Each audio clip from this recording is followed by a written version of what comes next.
फातिहा। प्रेमचंद की कहानी। सरकारी अनाथालय से निकलकर मैं सीधा फौज में भर्ती किया गया। मेरा शरीर हृष्ट पुष्ट और बलिष्ठ था। साधारण मनुष्यों की अपेक्षा मेरे हाथ पैर कहीं लंबे और स्नायुयुक्त थे। मेरी लंबाई पूरी 6 फुट 9 इंच थी। पलटन में देव के नाम से विख्यात था। जब से मैं फौज में भर्ती हुआ तब से मेरी किस्मत ने भी पलटा खाना शुरू किया और मेरे हाथ से कई ऐसे काम हुए जिनसे प्रतिष्ठा के साथ साथ मेरी आय भी बढ़ती गई। पलटन का हर एक जवान मुझे जानता था। मेजर सरदार हिम्मत सिंह की कृपा मेरे ऊपर बहुत थी, क्योंकि मैंने एक बार उनकी प्राण रक्षा की थी। इसके अतिरिक्त न जाने क्यों उनको देखकर मेरे हृदय में भक्ति और श्रद्धा का संचार होता। मैं यही समझता कि यह मेरे पूज्य हैं और सरदार साहब का भी व्यवहार मेरे साथ स्नेहयुक्त और मित्रतापूर्ण था। मुझे अपने माता पिता का पता नहीं है और न उनकी कोई स्मृति ही है। कभी कभी जब मैं इस प्रश्न पर विचार करने बैठता हूँ तो कुछ धुंधले से दृश्य दिखाती देते हैं। बड़े बड़े पहाड़ों के बीच में रहता हुआ एक परिवार और एक स्त्री का मुख जो शायद मेरी माँ का होगा। पहाड़ी के बीच में तो मेरा पालन पोषण ही हुआ है। पेशावर से 80 मील दूर पूर्व एक ग्राम है जिसका नाम कुलाहा है। वहीं पर एक सरकारी अनाथालय है। इसी में मैं पाला गया। यहाँ से निकलकर सीधा फौज में चला गया। हिमालय की जलवायु से मेरा शरीर बना है और मैं वैसा ही दीर्घाकृति आदि बर्बर हूँ जैसे कि सीमा प्रांत के रहने वाले अफरीदी, गिलजई, महसूदी आदि पहाड़ी कबीलों के लोग होते हैं। यदि उनके और मेरे जीवन में कुछ अंतर है तो वह सभ्यता का। मैं थोड़ा बहुत पढ़ लिख लेता हूँ, बातचीत कर लेता हूँ, अदब कायदा जानता हूँ, छोटे बड़े का लिहाज कर सकता हूँ, किंतु मेरी आकृति वैसी ही है जैसी कि किसी भी सरहदी पुरुष की हो सकती है। कभी कभी मेरे मन में यह इच्छा बलवती होती कि स्वच्छंद होकर पहाड़ों की सैर करूं, लेकिन जीविका का प्रश्न मेरी इच्छा को दबा देता। उस सूखे देश में खाने का कुछ भी ठिकाना नहीं था। वहाँ के लोग एक रोटी के लिए मनुष्य की हत्या कर डालते, एक कपड़े के लिए मुर्दे की लाश चीड़ फाड़ कर फेंक देते और एक बंदूक के लिए सरकारी फौज पर छापा मारते हैं। इसके अतिरिक्त उन जंगली जातियों का एक एक मनुष्य मुझे जानता था और मेरे खून का प्यासा था। यदि मैं उन्हें मिल जाता तो जरूर मेरा नाम निशान दुनिया से मिट जाता। न जाने कितने अफरीदियों और गिलजइयों को मैंने मारा था, कितनों को पकड़ पकड़ कर सरकारी जेल खानों में भर दिया था और न मालूम उनके कितने गांवों को जलाकर खाक कर दिया था। मैं भी बहुत सतर्क रहता और जहां तक होता एक स्थान पर हफ्ते से अधिक कभी न रहता। एक दिन मैं मेजर सरदार हिम्मत सिंह के घर की ओर जा रहा था। उस समय दिन को 2 बजे थे। आजकल छुट्टी सी थी, क्योंकि अभी हाल ही में कई गांव भस्मीभूत कर दिए गए थे और जल्दी उनकी तरफ से कोई आशंका नहीं थी। हम लोग निश्चिंत होकर गप और हंसी खेल में दिन गुजारते थे। बैठे बैठे दिल घबरा गया था।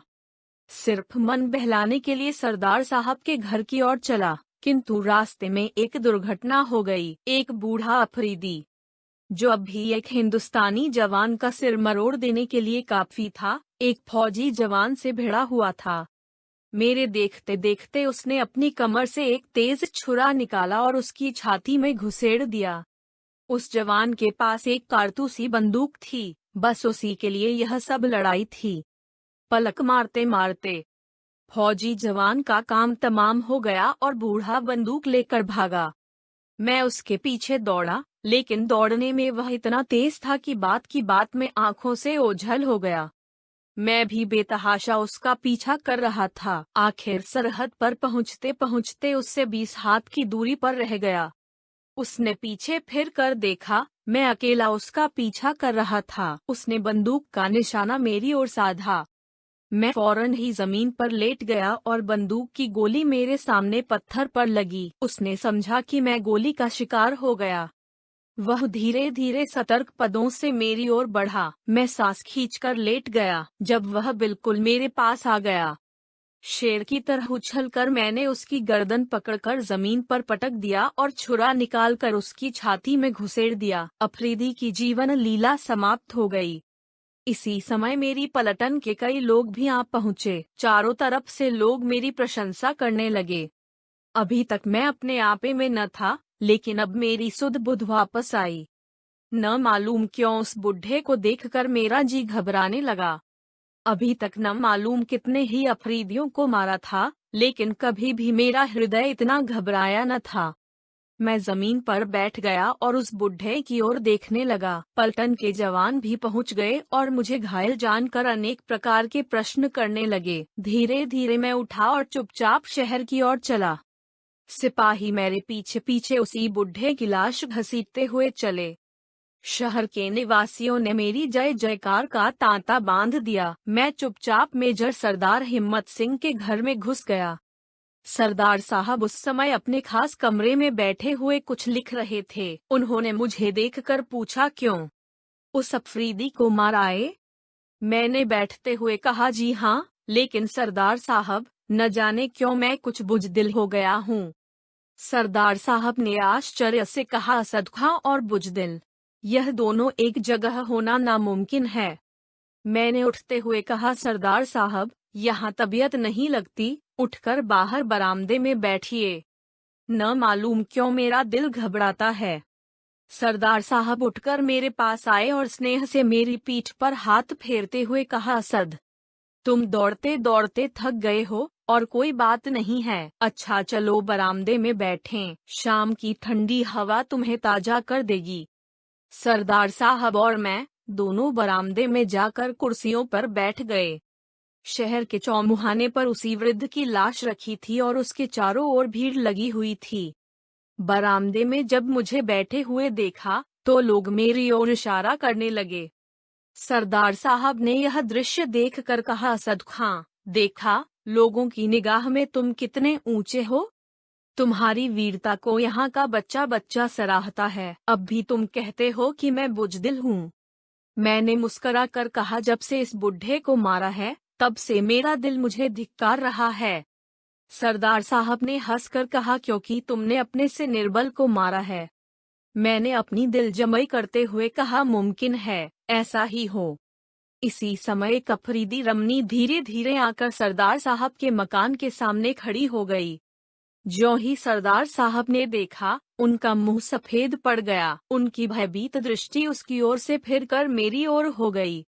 मैं भी आश्चर्य से उनके मुंह की ओर निहारने लगा। उस रमनी का सा सुगठित शरीर मर्दों का भी कम होता है। खाकी रंग के मोटे कपड़े का पजामा और नीले रंग का मोटा कुर्ता पहने हुए थी। बलूची औरतों की तरह सिर पर रूमाल बांध रखा था। रंग चंपई था और यौवन की आभा फूट फूट कर बाहर निकली पड़ती थी। उस समय उसकी आंखों में ऐसी भीषणता थी जो किसी के दिल में भय का संचार करती। रमणी की आंखें सरदार साहब की ओर से फिरकर मेरी ओर आईं और उसने यूं घूरना शुरू किया कि मैं भी भयभीत हो गया। रमणी ने सरदार साहब की ओर देखा और फिर जमीन पर थूक दिया और फिर मेरी ओर देखती हुई धीरे धीरे दूसरी ओर चली गई।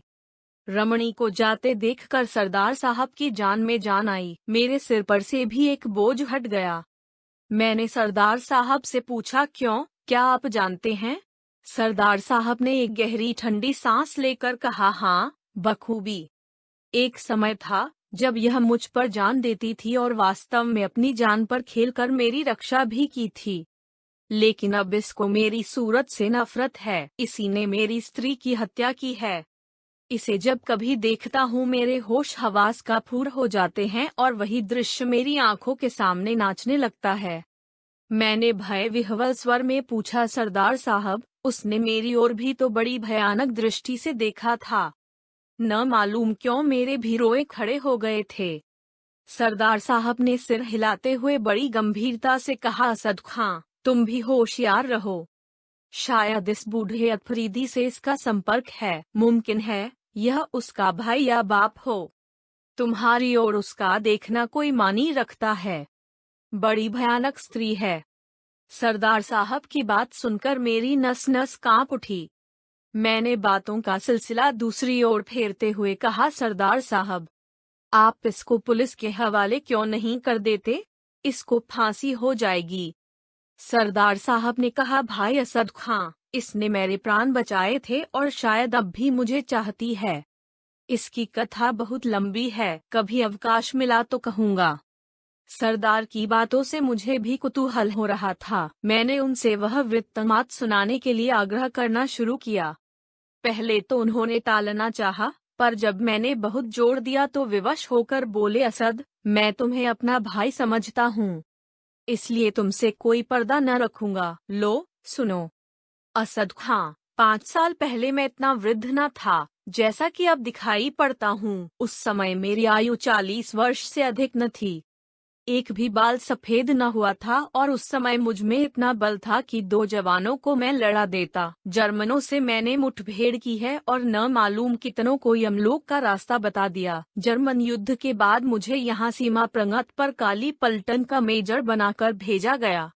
जब पहले पहल मैं यहाँ आया तो यहाँ कठिनाइयाँ सामने आईं, लेकिन मैंने उनकी जरा परवाह न की और धीरे धीरे उन सब पर विजय पाई। सबसे पहले यहाँ आकर मैंने पश्तो सीखना शुरू किया। पश्तो के बाद और जबानें सीखीं। यहाँ तक कि मैं उनको बड़ी आसानी और मुहावरों के साथ बोलने लगा।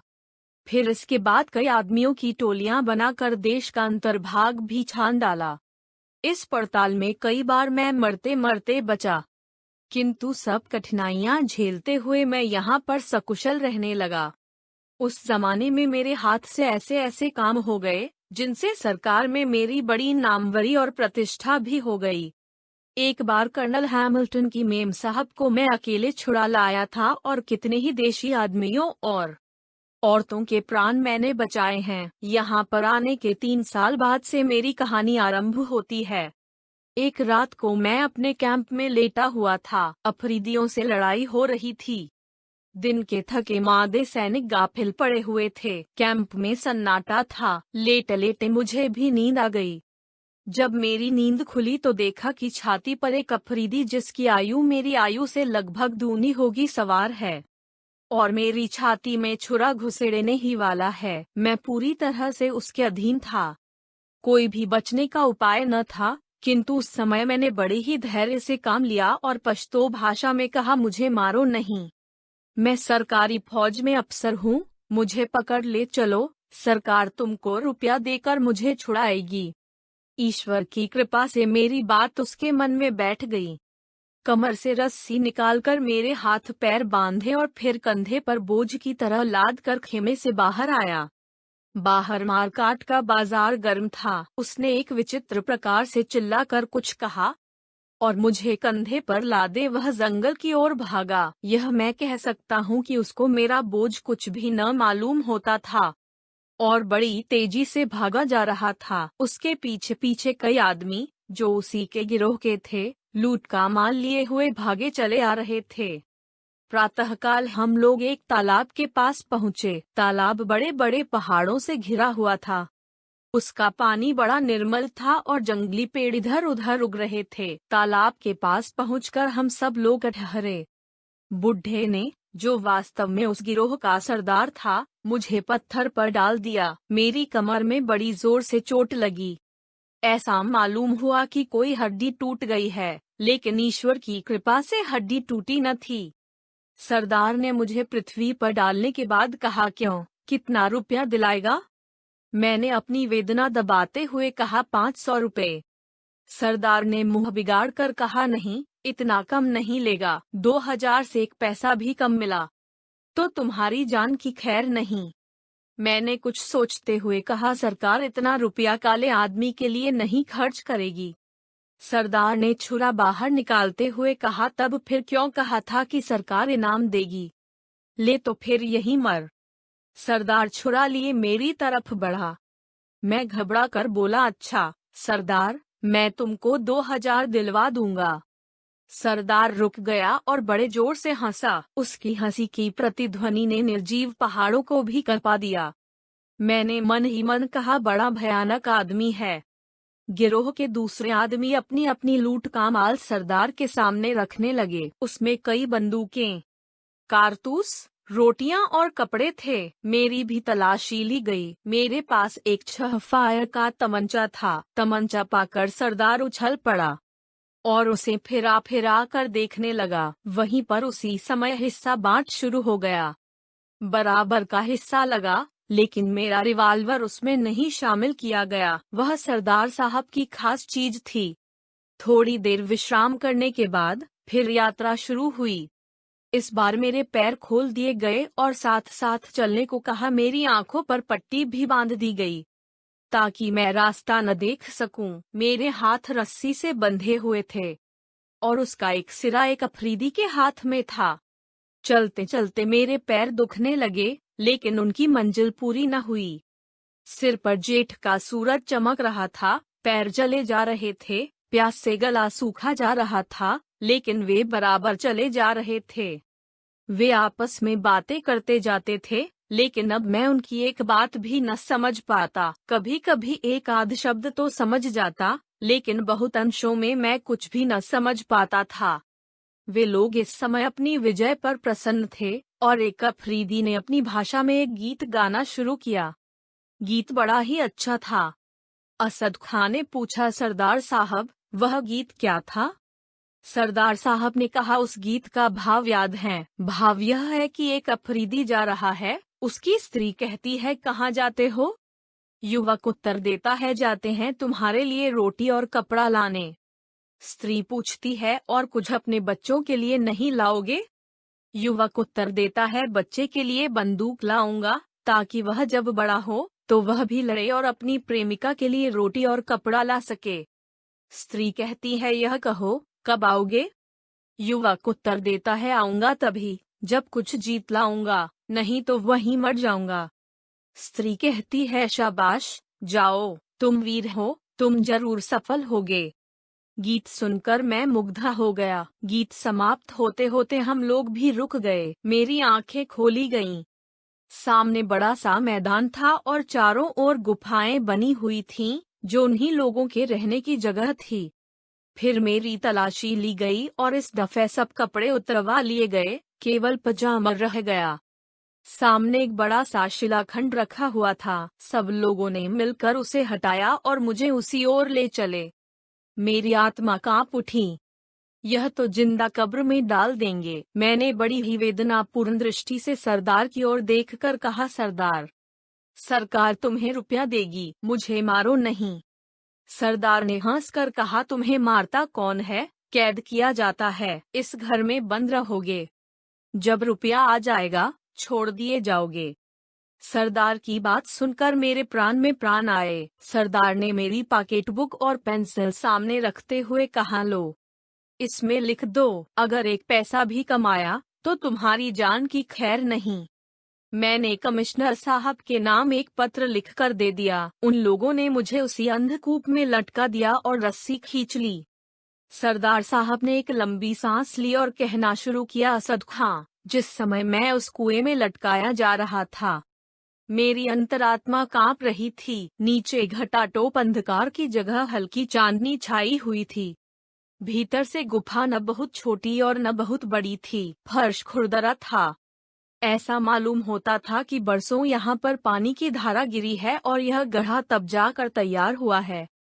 पत्थर की मोटी दीवार से वह कूप घिरा हुआ था और उसमें जहाँ तहाँ छेद थे, जिनसे प्रकाश और वायु आती थी। नीचे पहुंचकर मैं अपनी दशा का हेर फेर सोचने लगा। दिल बहुत घबराता था। काल कोठरी की यंत्रणा भोगना भी भाग्य में विधाता ने लिख दिया था। धीरे धीरे संध्या का आगमन हुआ। उन लोगों ने अभी तक मेरी कुछ खोज खबर न ली थी। भूख से आत्मा व्याकुल हो रही थी। बार बार विधाता और अपने को कोसता। जब मनुष्य निरुपाय हो जाता है तो विधाता को कोसता है। अंत में एक छेद से 4 बड़ी बड़ी रोटियां किसी ने बाहर से फेंकीं। जिस तरह कुत्ता एक रोटी के टुकड़े पर दौड़ता है, वैसे ही मैं दौड़ा और उठाकर उस छेद की ओर देखने लगा, लेकिन फिर किसी ने कुछ न फेंका और न कुछ आदेश ही मिला। मैं बैठकर रोटियां खाने लगा। थोड़ी देर बाद उसी छेद पर एक लोहे का प्याला रख दिया गया, जिसमें पानी भरा हुआ था। मैंने परमात्मा को धन्यवाद देकर पानी उठाकर पिया। जब आत्मा कुछ तृप्त हुई तो कहा, थोड़ा पानी और चाहिए। इस पर दीवार की उस ओर एक भीषण हंसी की प्रतिध्वनि सुनाई दी और किसी ने खनखनाते हुए स्वर में कहा, पानी। अब कल मिलेगा, प्याला दे दो, नहीं तो कल भी पानी नहीं मिलेगा। क्या करता, हार कर प्याला वहीं पर रख दिया। इसी प्रकार कई दिन बीत गए। नित्य दोनों समय 4 रोटियां और 1 प्याला पानी मिल जाता था। धीरे धीरे मैं भी इस शुष्क जीवन का आदी हो गया। निर्जनता अब उतनी न खलती। कभी कभी मैं अपनी भाषा में और कभी कभी पश्तो में गाता। इससे तबीयत कुछ बहल जाती और हृदय भी शांत हो जाता। एक दिन रात्रि के समय मैं एक पश्तो गीत गा रहा था। मजनू झुलसाने वाले बगुलों से कह रहा था, तुम में क्या वह हरारत नहीं है जो का फिसलों को जलाकर खाक कर देती है? आखिर वह गर्मी मुझे क्यों नहीं जलाती? क्या इसलिए कि मेरे अंदर खुद एक ज्वाला भरी हुई है? देखो, जब लैला ढूंढती हुई यहाँ आवे तो मेरा शरीर बालू से ढक देना, नहीं तो शीशे की तरह लैला का दिल टूट जाएगा। मैंने गाना बंद कर दिया। उसी समय छेद से किसी ने कहा, कैदी फिर तो गाओ। मैं चौंक पड़ा, कुछ खुशी भी हुई, कुछ आश्चर्य भी। पूछा, तुम कौन हो? उसी छेद से उत्तर मिला, मैं हूँ तूरिया, सरदार की लड़की। मैंने पूछा, क्या तुमको यह गाना पसंद है? तूरिया ने उत्तर दिया, हाँ कैदी गाओ, मैं फिर सुनना चाहती हूँ। मैं हर्ष से गाने लगा। गीत समाप्त होने पर तूरिया ने कहा, तुम रोज यही गीत मुझे सुनाया करो, इसके बदले में मैं तुमको और रोटियां और पानी दूंगी। तूरिया चली गई। इसके बाद मैं सदा रात के समय वही गीत गाता और तूरिया सदा दीवार के पास आकर सुनती। मेरे मनोरंजन का एक मार्ग निकल आया। धीरे धीरे 1 मास बीत गया, पर किसी ने अभी तक मेरे छुड़ाने के लिए रुपया न भेजा। ज्यों-ज्यों दिन बीतते जाते मैं अपने जीवन से निराश होता जाता। ठीक 1 महीने बाद सरदार ने आकर कहा, कैदी अगर कल तक रुपया न आएगा तो तुम मार डाले जाओगे। अब रोटियां नहीं खिला सकता। मुझे जीवन की कुछ आशा न रही। उस दिन न मुझसे खाया गया और न कुछ पिया ही गया। रात हुई, फिर रोटियां फेंक दी गईं, लेकिन खाने की इच्छा नहीं हुई। निश्चित समय पर तूरिया ने आकर कहा, कैदी गाना गाओ। उस दिन मुझे कुछ अच्छा न लगता था। मैं चुप रहा। तूरिया ने फिर कहा, कैदी क्या सो गया? मैंने बड़े ही मलिन स्वर में कहा, नहीं, आज सोकर क्या करूं? कल सोऊंगा कि फिर जागना न पड़ेगा। तूरिया ने प्रश्न किया, क्यों, क्या सरकार रुपया न भेजेगी? मैंने उत्तर दिया, भेजेगी तो, लेकिन कल तो मैं मार डाला जाऊंगा। मेरे मरने के बाद रुपया आया भी तो मेरे किस काम का? तूरिया ने सांत्वनापूर्ण स्वर में कहा, अच्छा तुम गाओ, मैं कल तुम्हें मरने न दूंगी। मैंने गाना शुरू किया। जाते समय तूरिया ने पूछा, कैदी तुम कटघरे में रहना पसंद करते हो? मैंने सहर्ष उत्तर दिया, हाँ, किसी तरह इस नरक से तो छुटकारा मिले। तूरिया ने कहा, अच्छा कल मैं अब्बा से कहूंगी। दूसरे ही दिन मुझे अंधकूप से बाहर निकाला गया। मेरे दोनों पैर 2 मोटी शहतीरों के छेदों में बंद कर दिए गए और वह काठ की ही कीलों से प्राकृतिक गड्ढों में कस दिए गए। सरदार ने मेरे पास आकर कहा, कैदी 15 दिन की अवधि और दी जाती है, इसके बाद तुम्हारी गर्दन तन से अलग कर दी जाएगी। आज दूसरा खत अपने घर को लिखो। अगर ईद तक रुपया न आया तो तुम ही को हलाल किया जाएगा। मैंने दूसरा पत्र लिखकर दे दिया। सरदार के जाने के बाद तूरिया आई। यह वही रमनी थी जो अभी गई है। यही उस सरदार की लड़की थी। यही मेरा गाना सुनती थी और इसी ने सिफारिश करके मेरी जान बचाई थी। तूरिया ने आकर मुझे देखने लगी। मैं भी उसकी ओर देखने लगा। तूरिया पूछा, कैदी घर में तुम्हारे कौन कौन हैं? मैंने बड़े ही कातर स्वर में कहा, 2 छोटे छोटे बालक और कोई नहीं। मुझे मालूम था कि अफरीदी बच्चों को बहुत प्यार करते हैं। तूरिया ने पूछा, उनकी माँ नहीं है? मैंने केवल दया उपजाने के लिए कहा, नहीं, उनकी माँ मर गई है। वे अकेले हैं, मालूम नहीं जीते हैं या मर गए, क्योंकि मेरे सिवाय उनकी देखरेख करने वाला और कोई न था। कहते कहते मेरी आंखों में आंसू भर आए। तूरिया की भी आंखें सूखी न रहीं। तूरिया ने अपना आवेग संभालते हुए कहा, तो तुम्हारे कोई नहीं है? बच्चे अकेले हैं? वे बहुत रोते होंगे। मैंने मन ही मन प्रसन्न होते हुए कहा, हाँ, रोते जरूर होंगे, कौन जानता है, शायद मर भी गए हों।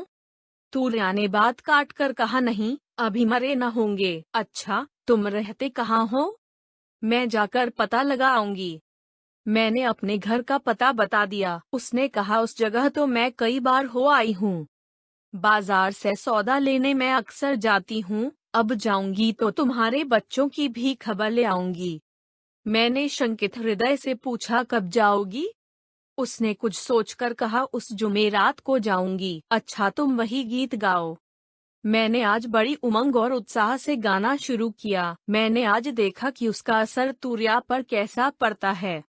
उसका शरीर कांपने लगा, आंखें डबडबा आईं, गाल पीले पड़ गए और वह कांपती हुई बैठ गई।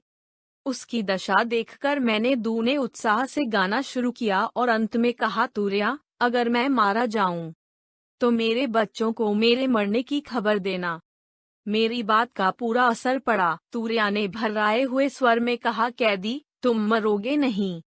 मैं तुम्हारे बच्चों के लिए तुम्हें छोड़ दूंगी। मैंने निराश होकर कहा, तूर्या, तुम्हारे छोड़ देने से भी मैं बच नहीं सकता। इस जंगल में मैं भटक भटक कर मर जाऊंगा और फिर तुम पर भी मुसीबत आ सकती है। अपनी जान के लिए तुमको मुसीबत में न डालूंगा।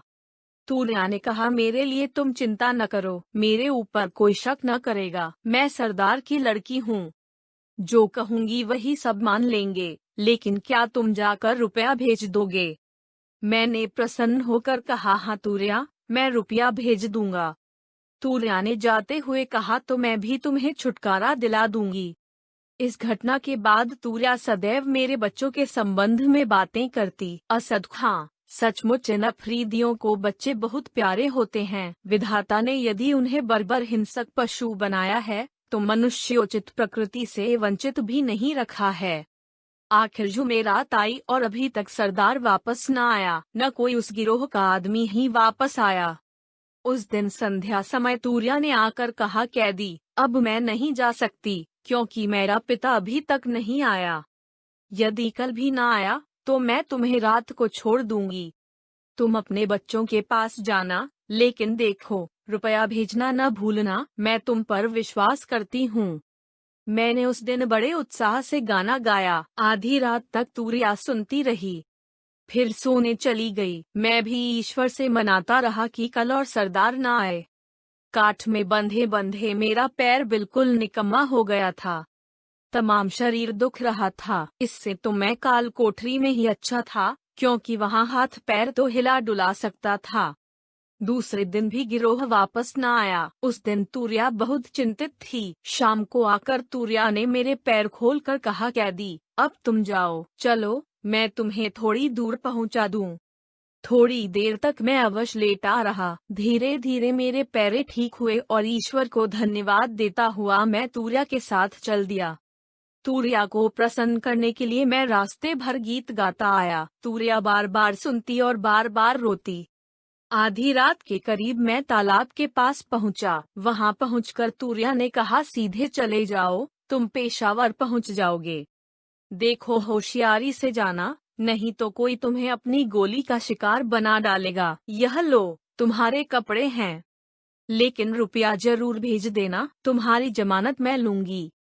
अगर रुपया न आया तो मेरे भी प्राण जाएंगे और तुम्हारे भी। अगर रुपया आ जाएगा तो कोई भी अफरीदी तुम पर हाथ ना उठाएगा, चाहे तुम किसी को मार भी डालोए। जाओ, ईश्वर तुम्हारी रक्षा करे और तुमको अपने बच्चों से मिलाए। तूर्या फिर ठहरी नहीं, गुनगुनाती हुई लौट पड़ी। रात दोपहर बीत चुकी थी। चारों ओर भयानक निस्तब्धता छाई हुई थी। केवल वायु साए साए करती हुई बह रही थी। आकाश के बीचों बीच चंद्रमा अपनी 16 कला से चमक रहा था।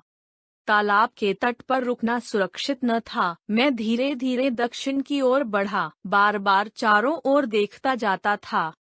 ईश्वर की कृपा से प्रातःकाल होते होते मैं पेशावर की सरहद पर पहुंच गया। सरहद पर सिपाहियों का पहरा था। मुझे देखते ही तमाम फौज भर में हलचल मच गई। सभी लोग मुझे मरा समझे हुए थे। जीता जागता लौटा हुआ देखकर सभी प्रसन्न हो गए।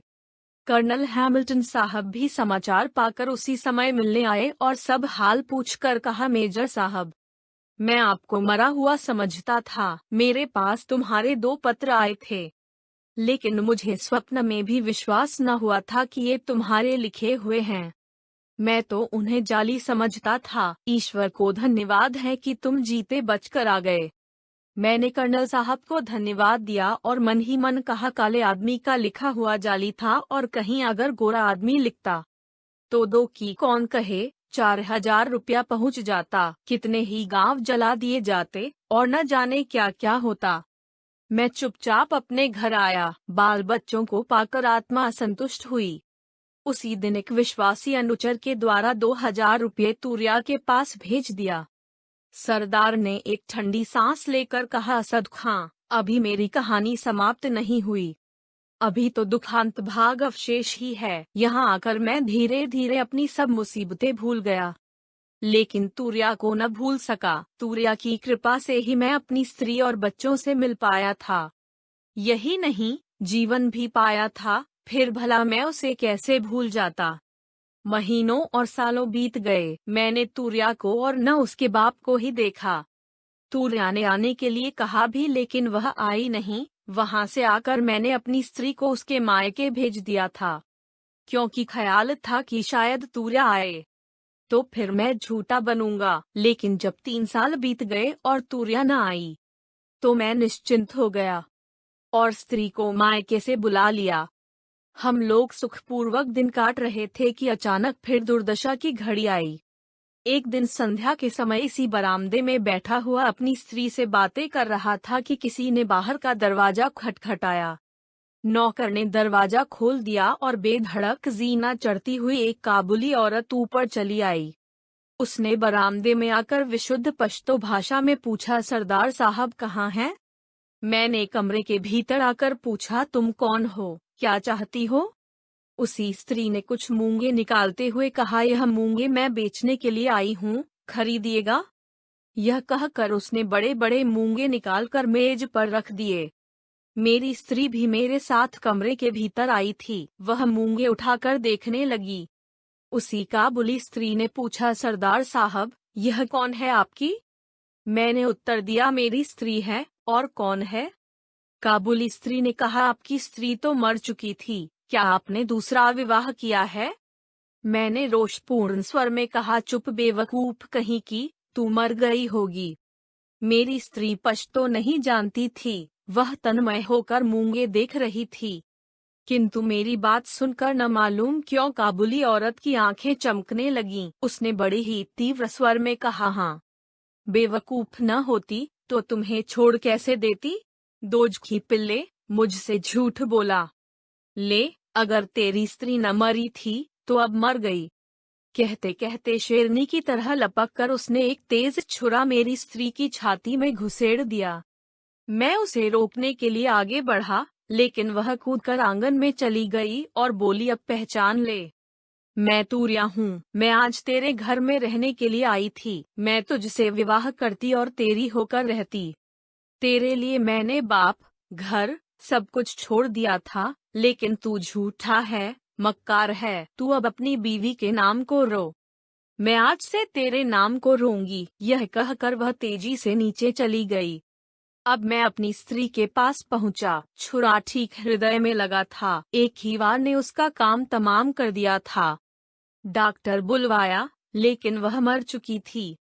कहते कहते सरदार साहब की आंखों में आंसू भर आए। उन्होंने अपनी भीगी हुई आंखों को पोंछकर कहा, असद खां, मुझे स्वप्न में भी अनुमान न था कि तूर्या इतनी पिशाच हृदय हो सकेगी। अगर मैं पहले उसे पहचान लेता तो यह आफत न आने पाती।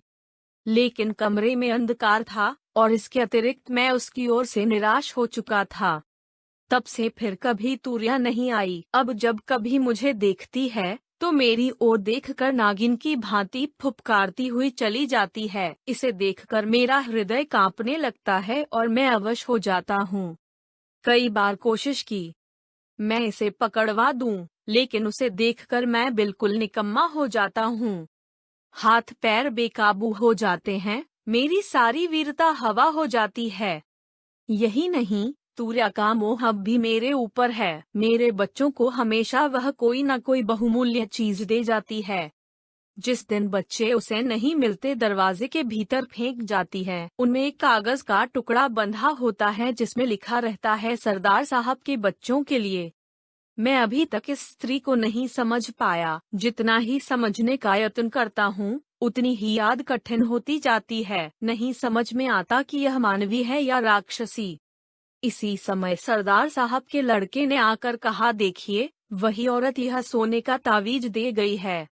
सरदार ने मेरी ओर देखकर कहा, देखा असद खां, मैं तुमसे कहता न था, देखो आज भी यह तावीज दे गई।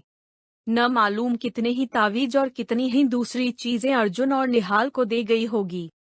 कहता हूँ कि तूर्या बड़ी ही विचित्र स्त्री है। सरदार साहब से विदा होकर मैं घर चला। चौरास्ते से बुढ़े की लाश हटा दी गई थी, पर वहां पहुंचकर मेरे रोए खड़े हो गए। मैं आप 1 मिनट वहां खड़ा हो गया। सहसा पीछे देखा। छाया की भांति एक स्त्री मेरे पीछे पीछे चली आ रही थी। मुझे खड़ा देखकर वह स्त्री रुक गई और एक दुकान में कुछ खरीदने लगी। मैंने अपने हृदय से प्रश्न किया, क्या वह तूर्या है? हृदय ने उत्तर दिया, हाँ, शायद वही है। तूर्या मेरा पीछा क्यों कर रही है? यह सोचता हुआ मैं घर पहुंचा और खाना खा कर लेटा। पर आज की घटनाओं का मुझ पर ऐसा असर पड़ा था कि किसी तरह भी नींद न आती थी। जितना ही मैं सोने का यत्न करता, उतनी ही नींद मुझसे दूर भागती। फौजी घड़ियाल ने 12 बजाए, 1 बजाए, 2 बजाए, लेकिन मुझे नींद न थी। मैं करवटें बदलता हुआ सोने का उपक्रम कर रहा था। इसी उधेड़बुन में कब नींद ने मुझे धर दबाया, मुझे जरा भी याद नहीं। यद्यपि मैं सो रहा था, लेकिन मेरा ज्ञान जाग रहा था। मुझे ऐसा मालूम हुआ कि कोई स्त्री, जिसकी आकृति तूर्या से बहुत कुछ मिलती थी लेकिन उससे कहीं अधिक भयावनी थी, दीवार फोड़कर भीतर घुस आई है। उसके हाथ में एक तेज छुरा है जो लालटेन के प्रकाश में चमक रहा है। वह दबे पांव सतर्क नेत्रों से ताकती हुई धीरे धीरे मेरी ओर बढ़ रही है। मैं उसे देखकर उठना चाहता हूँ, लेकिन हाथ पैर मेरे काबू में नहीं हैं, मानो उनमें जान है ही नहीं। वह स्त्री मेरे पास पहुँच गई। थोड़ी देर तक मेरी ओर देखा और फिर अपने छुरे वाले हाथ को ऊपर उठाया। मैं चिल्लाने का उपक्रम करने लगा, लेकिन मेरी घिघी बंध गई। शब्द कंठ से फूटा ही नहीं। उसने मेरे दोनों हाथों को अपने घुटने के नीचे दबाया और मेरी छाती पर सवार हो गई। मैं छटपटाने लगा और मेरी आंखें खुल गईं। सचमुच एक काबुली औरत मेरी छाती पर सवार थी। उसके हाथ में छुरा था और वह छुरा मारना ही चाहती थी। मैंने कहा, कौन? तूर्या? यह वास्तव में तूर्या ही थी। उसने मुझे बलपूर्वक दबाते हुए कहा, हाँ, मैं तूर्या ही हूँ। आज तूने मेरे बाप का खून किया है, उसके बदले में तेरी जान जाएगी। यह कहकर उसने अपना छुरा ऊपर उठाया। इस समय मेरे सामने जीवन और मरण का प्रश्न था।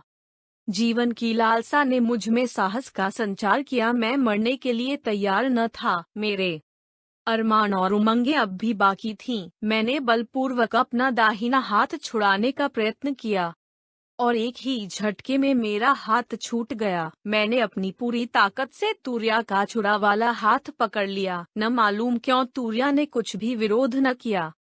वह मेरे हाथ को देखती हुई मेरी छाती से उतर आई। उसकी आंखें पथराई हुई थीं और वह एकटक मेरे हाथ की ओर देख रही थी। मैंने हंसकर कहा, तूर्या, अब तो पासा पलट गया। अब तेरे मरने की पारी है। तेरे बाप को मारा और अब तुझे भी मारता हूँ। तूर्या अब भी एकटक मेरे हाथ की ओर देख रही थी। उसने कुछ भी उत्तर न दिया। मैंने उसे झंझोड़ते हुए कहा, बोलती क्यों नहीं? अब तो तेरी जान मेरी मुट्ठी में है। तूर्या का मोह टूटा। उसने बड़े गंभीर और दृढ़ कंठ से कहा, तू मेरा भाई है। तूने अपने बाप को मारा है आज। तूर्या की बात सुनकर मुझे उस अवसर पर भी हंसी आ गई। मैंने हंसते हुए कहा, अफरीदी मक्कार भी होते हैं, यह आज ही मुझे मालूम हुआ। तूर्या ने शांत स्वर में कहा, तू मेरा खोया हुआ बड़ा भाई नाजिर है। वह जो तेरे हाथ में निशान है, वही बतला रहा है कि तू मेरा खोया हुआ भाई है। बचपन से ही मेरे हाथ में एक सांप गुदा हुआ था और यही मेरी पहचान फौजी रजिस्टर में भी लिखी हुई थी। मैंने हंसकर कहा, तूर्या, तू मुझे भुलावा नहीं दे सकती, मैं अब तुझे किसी तरह ना छोड़ूंगा। तूर्या ने अपने हाथ से छुरा फेंक कर कहा, सचमुच तू मेरा भाई है। अगर तुझे विश्वास नहीं होता तो देख, मेरे दाहिने हाथ में भी ऐसा ही सांप गुदा हुआ है। मैंने तूर्या के हाथ पर दृष्टि डाली तो वहां भी बिल्कुल मेरा ही जैसा सांप गुदा हुआ था। मैंने कुछ सोचते हुए कहा, तूर्या, मैं तेरा विश्वास नहीं कर सकता, यह इत्तेफाक की बात है। तूर्या ने कहा, मेरा हाथ छोड़ दे, मैं तुझ पर वार न करूंगी। अफरीदी झूठ नहीं बोलते। मैंने उसका हाथ छोड़ दिया, वह पृथ्वी पर बैठ गई और मेरी ओर देखने लगी। थोड़ी देर बाद उसने कहा, अच्छा, तुझे अपने माँ बाप का पता है? मैंने सिर हिलाकर उत्तर दिया, नहीं, मैं सरकारी अनाथालय में पाला गया हूँ। मेरी बात सुनकर तूर्या उठ खड़ी हुई और बोली, तब तू मेरा खोया हुआ बड़ा भाई नाजिर ही है। मेरे पैदा होने के 1 साल पहले तू खोया था। मेरे माँ बाप तब सरकारी फौज पर छापा डालने के लिए आए थे और तू भी साथ था। मेरी माँ लड़ने में बड़ी होशियार थी। तू उनकी पीठ से बंधा हुआ था और वे लड़ रही थीं। इसी समय एक गोली उनके पैर में लगी और वे गिरकर बेहोश हो गईं। बस, कोई तुझे खोल ले गया। मेरी माँ को मेरा बाप अपने कंधे पर उठा लाया, लेकिन तुझे खोज न सका। बहुत तलाश की, लेकिन कहीं भी तेरा पता न लगा। अम्मा अक्सर तेरी चर्चा किया करती थीं, उनके हाथ में भी निशान था। यह कहकर उसने फिर वही हाथ मुझे दिखलाया। मैं उसका और अपना सांप मिलाने लगा। वास्तव में दोनों सांप हूबहू एक से थे, बाल भर भी अंतर न था। मैं हताश सा होकर चारपाई पर गिर पड़ा। तूर्या मेरे पास बैठकर स्नेह से मेरे माथे का पसीना पोंछने लगी। उसने कहा, नाजिर, माँ कहती थी कि तू मरा नहीं, जिंदा है। एक दिन जरूर तू हम लोगों से मिलेगा। तूर्या की बात पर अब मुझे विश्वास हो चला था। जाने कौन मेरे हृदय में बैठा हुआ कह रहा था कि तूर्या जो कहती है ठीक है। मैंने एक लंबी सांस लेकर कहा, क्यों तूर्या, मैंने जिसे आज मारा है वह हम लोगों का बाप था? तूर्या के मुंह पर शोक का एक छोटा सा बादल घिर आया। उसने बड़े ही दुखपूर्ण स्वर में कहा, हाँ नाजिर, वह भागा हमारा बाप ही था। कौन जानता था कि वह अपने प्यारे लड़के के हाथों हलाल होगा। फिर सांत्वनापूर्ण स्वर में बोली, लेकिन नाजिर, तूने तो अनजान में यह काम किया है। बाप के मरने से मैं बिल्कुल अकेली हो गई थी, लेकिन अब तुझे पाकर बाप के रंज को भूल जाऊंगी। नाजिर, तू रंज न कर। तुझे क्या मालूम था कि कौन तेरा बाप है और कौन तेरी माँ है? देख, मैं ही तुझे मारने के लिए आई थी।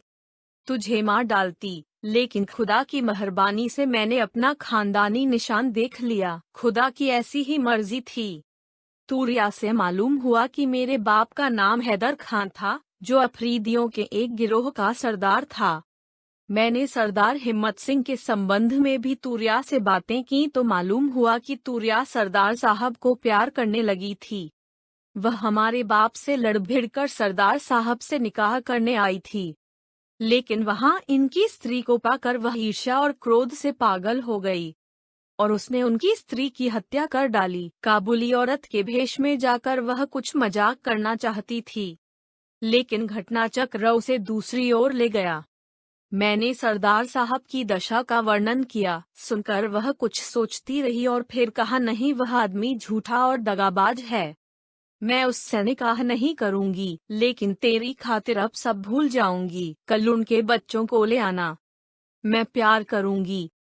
प्रातःकाल तूर्या को देखकर मेरा नौकर आश्चर्य करने लगा। मैंने उससे कहा, यह मेरी बहन है। नौकर को मेरी बात पर विश्वास न हुआ। तब मैंने विस्तार पूर्वक सब हाल कहा और उसी समय अपने बाप की लाश की खबर लेने के लिए भेजा। नौकर ने आकर कहा, लाश अभी तक थाने पर रखी हुई है। मैंने बड़े साहब के नाम एक पत्र लिखकर सब हाल बता दिया और लाश पाने के लिए दरख्वास्त की। उसी समय साहब के यहाँ से स्वीकृति आ गई। एक पत्र लिखकर मेजर साहब को भी बुलवाया। मेजर साहब ने आकर कहा, क्या बात है असद, इतनी जल्दी आने के लिए क्यों लिखा? मैंने हंसते हुए कहा, मेजर साहब, मेरा नाम अब असद नहीं रहा, मेरा असली नाम है नाजिर। मेजर साहब ने साश्चर्य मेरी ओर देखते हुए कहा, रात भर में तुम पागल तो नहीं हो गए? मैंने हंसते हुए कहा, नहीं सरदार साहब, अभी और सुनिए। तूरिया मेरी सगी बहन है और जिसे कल मैंने मारा वह मेरा बाप था। सरदार साहब मेरी बात सुनकर मानो आकाश से गिर पड़े, उनकी आंखें कपाल पर चढ़ गईं। उन्होंने कहा, क्यों असद, तुम मुझे पागल कर डालोगे?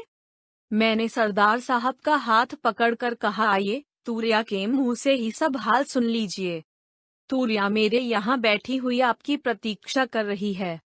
सरदार साहब सकते की हालत में मेरे पीछे पीछे चले। तूरिया उन्हें आते देखकर उठ खड़ी हुई और हंसती हुई बोली, कैदी, तुम वही गीत फिर गाओ। तूरिया की बात सुनकर मैं और सरदार साहब भी हंसने लगे।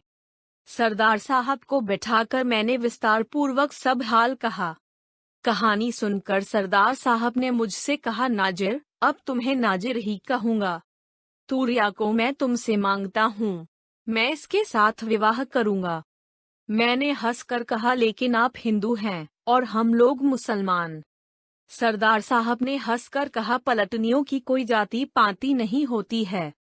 तूरिया ने उसी समय कहा, लेकिन सरदार साहब, मैं तुमसे विवाह नहीं करूँगी। हाँ, अगर तुम अपने दोनों बच्चों को मेरे पास भेज दो तो मैं उनकी माँ बन जाऊंगी। सरदार साहब हंसते हुए विदा हुए। उसी दिन शाम को हमने सरदार साहब, तूरिया और दूसरे पलटनियों के साथ जाकर अपने बाप की लाश दफनाई। सूरज डूब रहा था, धीरे धीरे अंधेरा हो रहा था और हम दोनों, तूरिया और मैं, अपने बाप की कब्र पर फातिहा पढ़ रहे थे। कहानी का अंत। धन्यवाद।